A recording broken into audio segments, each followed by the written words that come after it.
Hello, I am Mirisha and welcome to Miss Ink Stamps. I hope you're having a great day. So today I'm using a tone-on-tone technique to create this card. The product featured in today's video by Miss Ink Stamps is called Hippo Hooray! This adorable stamp set includes some sentiments such as huge thanks, sending huge hugs, 4 hippos, some fish, a bird, and some other images. So let's get started. To begin, I'm going to bring in this circle stencil called Large Random Dots. I'm then going to bring in Distress Oxides, Broken China, and I'm going to use my blending brush to apply the color. I want these dots to be very dark, so I'm going to be very heavy-handed when I apply the color to my panel. And I'm just going to keep working at it. The key to Distress Oxides is you just have to keep working at it. Keep blending until it is to your liking. Once I'm done applying the color, I'm then going to remove the stencil. And then I'm going to lightly apply the next layer of color, creating that tone-on-tone look that I'm going for. Once I'm done with the panel, I'm going to head on over to my Misty where I'm going to select my images. I'm then going to place them on my cardstock. I'm then going to ink them up using an alcohol marker friendly ink. And I'm going to give them a good press. And just to make sure I have a good impression, I'm going to stamp them twice. Next up, it is time for some Copic coloring. So I brought in Cool Gray C1 to apply the first layer of color. Then I brought in Cool Gray C5. And then from there, I brought in Cool Gray C3.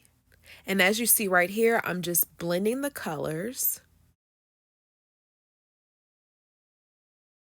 And before I finish blending the hippos, I'm going to bring in Rose Salmon, which is RO2, to add some color to the cheeks and the hooves and the ears.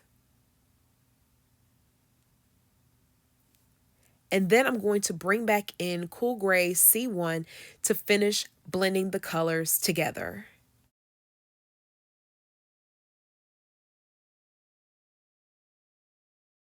To add some little accents and highlights to the hippos, I'm going to bring back in Cool Gray C5 to add some little spots to the top of the head and their backs.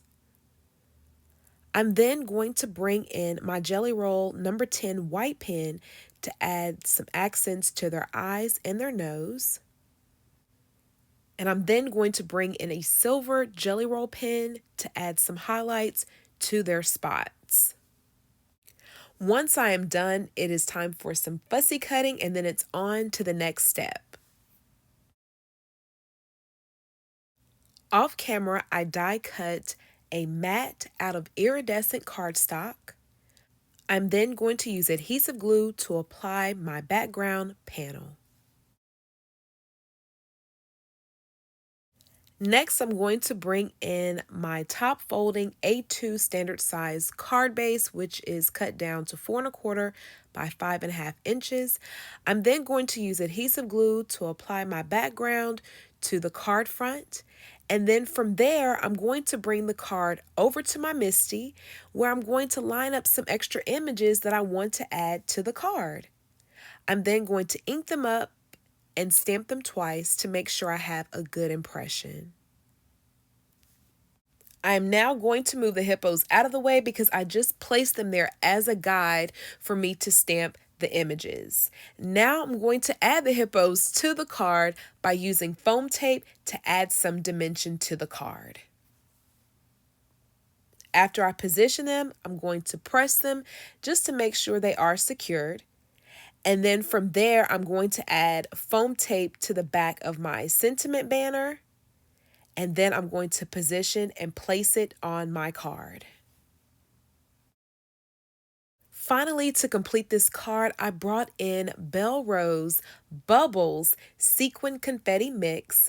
I'm going to apply some dots of glue to the card front, and I'm going to use my jewel pick to apply the sequins to the card. And there you have it. This card is done. Such a cute card to share with that special someone who you miss. Thank you so much for joining me on today. I appreciate you for stopping by. I hope this tutorial has inspired you to create. For more information regarding Miss Ink Stamps products, visit missinkstamps.com. Thanks for watching and happy crafting.